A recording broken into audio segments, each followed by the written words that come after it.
santé physique et mentale, j'ai inversé, bon, les deux sont liés. Le titre est très très large, j'ai dû faire des choix. Parce que voilà, hein, c'est assez vaste comme domaine, d'autant que le nombre de publications sur la musique, que ce soit dans le domaine de la psychologie, des neurosciences, un peu explosé depuis ces 15 dernières années. Donc on a quand même des connaissances de plus en plus nombreuses sur le traitement de la musique par le cerveau et sur ses bienfaits, sur notre comportement sur notre santé, donc physique et mentale. Alors, les choix que j'ai faits et qui font l'objet de cette présentation aujourd'hui sont les suivants. Je vais d'abord commencer par vous parler un petit peu des effets de la musique sur le cerveau, qui sont beaucoup liés à la plasticité cérébrale. Donc, vous présenter quelques exemples. Je n'ai pas pu faire un panorama complet, mais quelques exemples d'effets propres à la pratique de la musique sur le cerveau et son fonctionnement. Et puis après, je vous présenterai quelques exemples ces effets donc, qui vont stimuler la plasticité cérébrale de la pratique musicale et bien permettre d'expliquer aujourd'hui les bienfaits sur un certain nombre de fonctions cognitives et sur notre santé physique et mentale en général. Pareil, je vous proposerai quelques exemples. Ensuite, je vous parlerai un petit peu donc, des effets de la musique et de ses bienfaits sur notre bien-être. Hein. La musique, ça nous fait plaisir, en tout cas si on aime la musique. Hein, et on a aujourd'hui, alors ça c'est plus parce que c'est un centre d'intérêt actuellement de mes recherches, que j'ai fait ce choix de vous présenter au moins une étude sur les effets de la musique sur le bien-être. Et je terminerai sur les effets de la musique dans le cadre du vieillissement. Alors ça, c'est un petit peu plus récent comme questionnement, mais on a de plus en plus d'études qui tentent à montrer que ces bienfaits peuvent aller jusqu'à potentiellement réduire les effets du vieillissement cognitif, donc vieillissement normal ou vieillissement pathologique. Donc voilà, un petit peu la feuille de route aujourd'hui, des éléments que je souhaitais vous présenter aujourd'hui. Alors, la plasticité cérébrale, bon, vous le savez sans doute, le cerveau, il est en permanence en activité, il est en permanence en train de se modifier. C'est ce qu'on appelle la plasticité cérébrale. Donc, lors d'un apprentissage, hein, il va y avoir une modification du cerveau qui va permettre ensuite d'adapter son comportement en fonction de l'apprentissage. Donc, c'est un mécanisme par lequel le cerveau va se modifier lors d'un exercice, apprentissage, quel qu'il soit, c'est pas propre à la pratique de la musique. Et on peut observer, donc là aussi, hein, c'est pas propre à la pratique de la musique, hein, si on s'engage dans le sport à haut niveau, hein, on va avoir les mêmes phénomènes de plasticité cérébrale et on va observer deux types de modifications cérébrales. Soit cette pratique intensive va donner lieu à des modifications de la structure de certaines zones corticales qui vont être spécifiques à l'activité dans laquelle on s'est engagé. On parlera de modifications, de changements structuraux. Donc, ça peut être une région un petit peu plus large pour les experts par rapport aux non-experts, par exemple. Mais on peut aussi avoir un autre type de modification qui va plus modifier finalement la façon dont le cerveau va fonctionner. Et là, on parlera de changements fonctionnels. Alors, encore une fois, ces changements structuraux et fonctionnels, qui sont donc liés à la plasticité cérébrale, lorsqu'on s'engage dans une activité, dans une pratique, elle n'est pas spécifique à la pratique musicale, mais aujourd'hui, je vais vous présenter donc au moins deux exemples de changements structuraux et fonctionnels dans le cadre de la pratique musicale. Alors, pour ce qui concerne les changements structuraux, j'ai choisi de vous présenter cette étude qui date déjà de Albert et son équipe, qui avait montré en fait que la surface du cortex sensorimoteur représentant les deux derniers doigts de la main gauche chez des violonistes était plus large comparé à des non-musiciens. Alors, cette surface plus grande de cette région, hein, qui représente les deux doigts de la main gauche, chez les violonistes, a été directement attribuée à la pratique intensive de cet instrument, puisque quand on joue du violon, bah, ce sont ces doigts-là qui sont particulièrement sollicités. Alors, une image assez impressionnante que peut-être vous connaissez, c'est la suivante. C'est le scan, en fait, justement, de la région, donc de la main droite et de la main gauche. Donc, en haut, vous avez le scan d'un violoniste. Et vous voyez ici que le sillon, d'accord, hein, est plus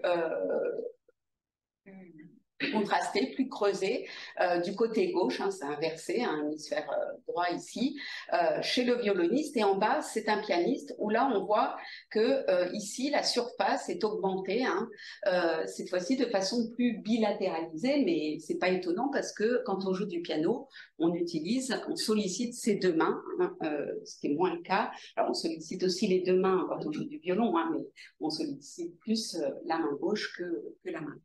Alors ça, c'est vraiment typiquement des exemples, enfin un exemple parmi d'autres, il y a d'autres modifications structurales, vraiment de modifications donc de la structure même, ici on parle de surface, de certaines régions corticales qui semblent être directement liées à l'engagement de la personne donc dans une pratique particulière ici d'un instrument de musique.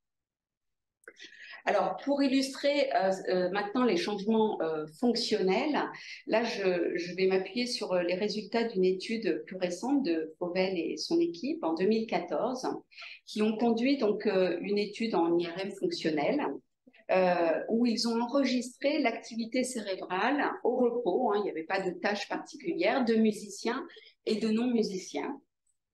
Et alors, premier résultat, ils ont observé un volume de la substance grise plus important chez les musiciens comparé aux non-musiciens dans des régions qui sont ici indiquées en rouge, donc, par exemple le gyrus singulaire postérieur droit ou le gyrus singulaire moyen droit, donc chez les musiciens par rapport aux non-musiciens.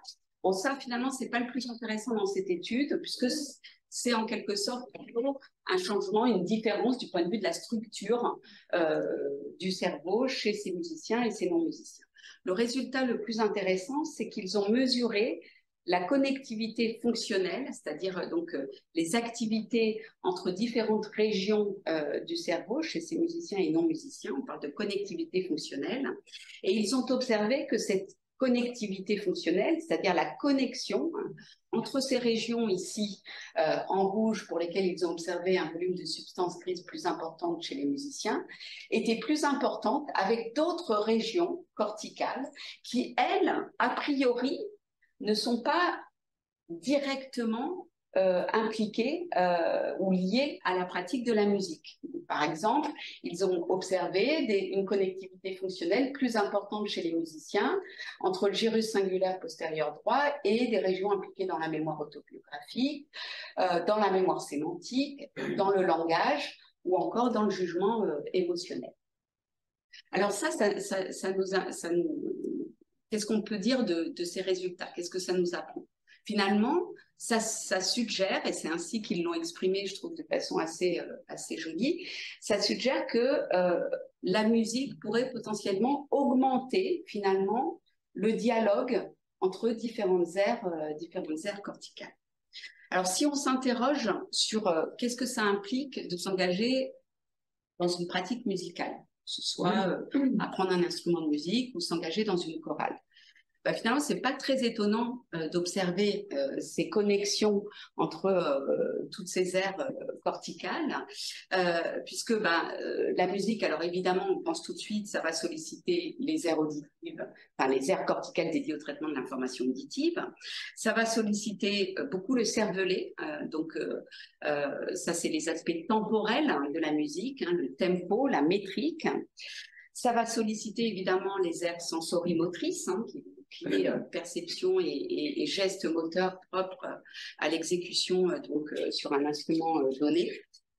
Ça va solliciter aussi potentiellement les aires visuelles si on s'engage dans la lecture de partitions. Si à travers le chant, ça sollicite toutes les aires du langage, réceptives et tout ce qui concerne la production du langage. La musique, c'est aussi la perception d'émotions voilà, générer des émotions. Donc, ça peut solliciter aussi des aires préfrontales ou orbitofrontales, qui sont le siège des jugements émotionnels. Et si on s'engage, par exemple, dans de la composition ou de l'improvisation, ben là, on sait que ça va engager des aires qui sous-tendent plutôt des fonctions cognitives qu'on dit de haut niveau, donc attentionnelles, par exemple.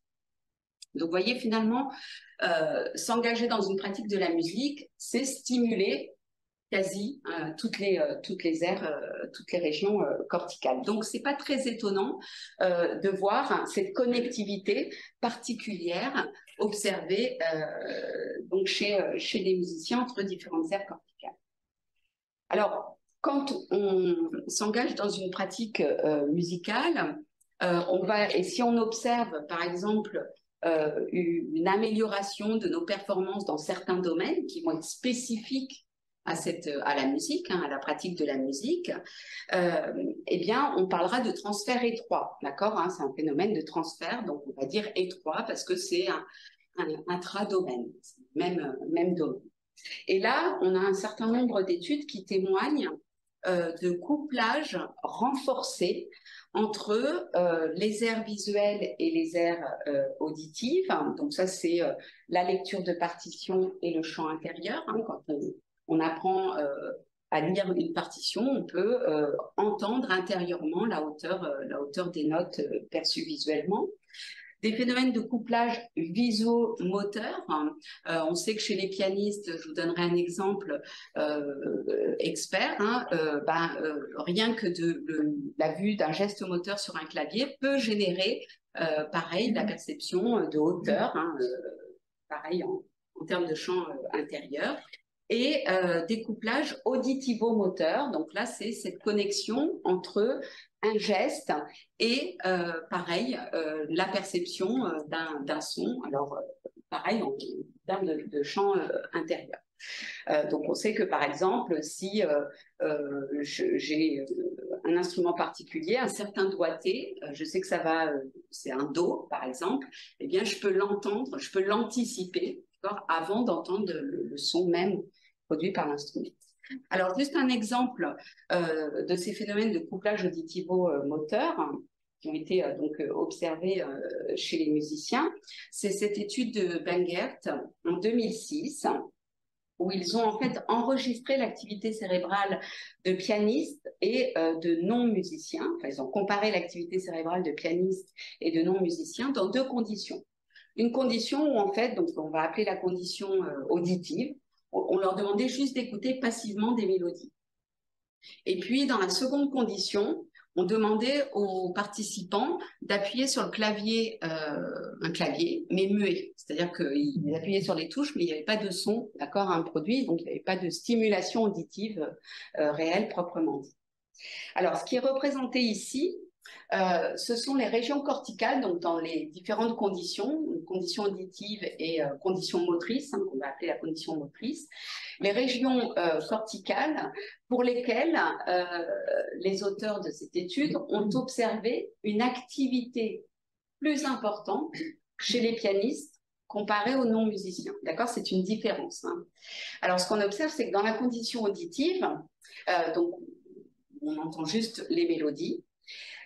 Chez les pianistes comme chez les non-musiciens, évidemment, il y a une activité des aires auditives primaires, il y a du traitement du son, mais chez les pianistes, on voit une activité des aires motrices, d'accord? C'est-à-dire que le simple fait d'entendre des hauteurs de notes, une mélodie, va produire chez ces pianistes une activité dans des aires motrices.